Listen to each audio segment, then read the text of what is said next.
पर आरेख में गणना कीजिए। मतलब यहाँ देखो आप लोग ये पार्ट है विद्युत से। विद्युत क्या होता है? जब दो वस्तुओं को आपस में रगड़ा जाता है, जैसे कागज के छोटे छोटे तिनके अपने ओर आकर्षित करते हैं, उसे बोलेंगे विद्युत। अब यहाँ देखो आप लोग, विद्युत मतलब होता है कि आवेश। आवेश क्या होता है? आवेश एक परमाणु का मूल कण है, वो धनात्मक भी हो सकता और ऋणात्मक भी हो सकता। एक परमाणु का मूल कण है, वो धनात्मक भी हो सकता है, ऋणात्मक भी हो सकता है। तो Q is equal to IT, मतलब जहाँ पे Q is equal to Q वो आवेश हो गया, और जिसे आवेश हम Q से प्रदर्शित करते हैं, Q is equal to IT। जहाँ पे Q है, Q को आवेश बोलते हैं, आवेश का मात्रक होता है कूलाम, और I विद्युत धारा और T समय। दूसरी परिभाषा बना सकते हैं हम यहाँ पे कि विद्युत धारा तथा समय के गुणनफल के बराबर आवेश कहते हैं। अब यहाँ पे आवेश तो है, अगर हम यहाँ से विद्युत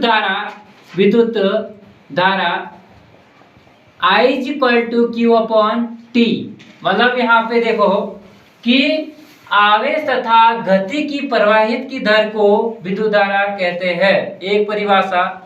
या हम ऐसे बना सकते हैं कि आवेश तथा समय के अनुपात के बराबर विद्युत धारा के बराबर होता है। या तीसरी परिभाषा, एक सेकेंड में जितनी विद्युत धारा खर्च की जाती है उसे विद्युत धारा कहते हैं। यहाँ देखो आप लोग कि विद्युत धारा का मात्रक क्या होता है, यहाँ पे एम्पियर, और समय का मात्रक होता सेकेंड।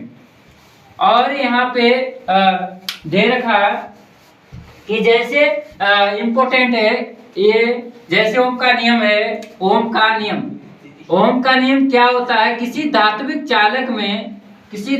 चालक में बहने वाली धारा, मतलब यहाँ देखो आप लोग, कोई हमारे पास धात्विक है, कोई तार इस प्रकार से है, तो यहाँ देखो किसी धात्विक चालक में बहने वाली धारा, मतलब इसमें क्या है, बहने वाली धारा आई है, और विभवांतर V के अनुक्रमानुपाती को ओम का नियम कहते हैं। मतलब V प्रोपोर्शनल I, जहाँ पे V है विभवांतर और I हमारे पास इलेक्ट्रॉनिक करंट है, तो V is equal to IR। जहाँ R होगा वहां पे क्या होगा, नियतांक। R इज इक्वल टू क्या होता है, नियतांक। अब यहाँ देखो कि जैसे विभवांतर क्या होता है कि यहाँ पे दो, जैसे एक आवेश से दूसरे आवेश के जो बीच की दूरी, या यहाँ देखो आप लोग, जैसे हमारे पास है कि एक धनावेश से भी क्या है, धनावेश Q है, एक बिंदु से तथा दूसरे बिंदु से पहले बिंदु की जो बीच की दूरी होती है उसे बोलेंगे विभवांतर। या दूसरी परिभाषा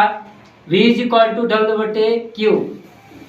यहाँ पे विभवांतर क्या होता है, आवेश, यहाँ पे दे रखा कार्य तथा आवेश के अनुपात को विभवांतर कहते हैं।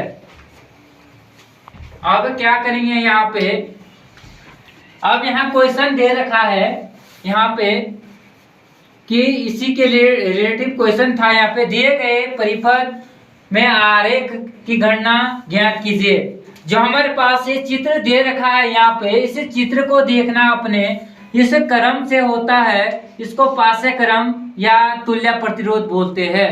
जैसे हमारे घरों में फिटिंग रहती है तो पासे क्रम से रहती है। यहाँ देखो आप लोग, इसका जो वोल्टेज दे रखा है, वोल्टेज, किसका वोल्टेज दे रखा है, 12 वोल्ट। यहाँ पे 12 वोल्ट की यहाँ पे बैटरी लग रखी है, यहाँ से इलेक्ट्रॉनिक करंट प्रवाहित हो रही है।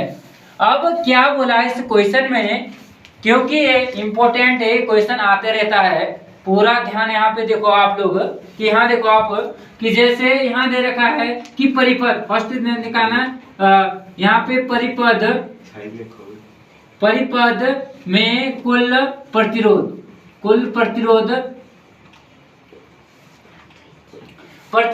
अब यहाँ देखो कुल प्रतिरोध यहाँ पे दे रखा है कि जैसे R1, R2, R3, मतलब यहाँ पे R1 का वैल्यू दे रखा है 5 ओम, और R2 का वैल्यू दे रखा है 10 ओम, और R3 का वैल्यू दे रखा है 30 ओम।